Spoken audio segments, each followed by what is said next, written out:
ফসলের চারার কোনায় কোনায় যেন ঘাম ঝরার কথা লোকানো।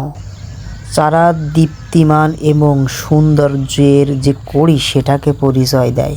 আজকের দিনটা খুবই সুন্দর, কারণ আজকের রমজানের তৃতীয় দিন।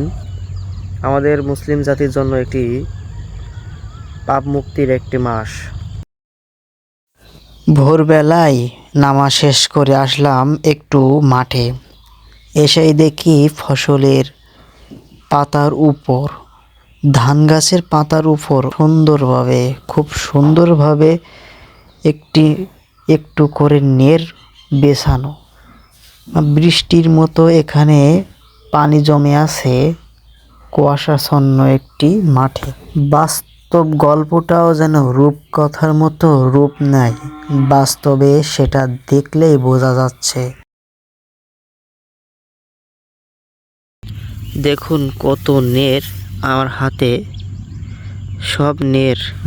সকালের সুন্দর এই ছোট্ট পরিবেশ, কুয়াশা পড়ে ফসলের ধানের গাছের উপরে ভিজে, এখান থেকে হাঁটলে আমি একদম পুরো ভিজেই যাব। গ্রামীণ এই চিত্র সবার ভাগ্যে জুটবে না। বাতাসের দোলনায় যেন মনটাও দোলে, তেমনই একটি পরিবেশ সৃষ্টি করে এই গ্রামীণ পরিবেশের এই সবুজে ঘেরা মাঠটি।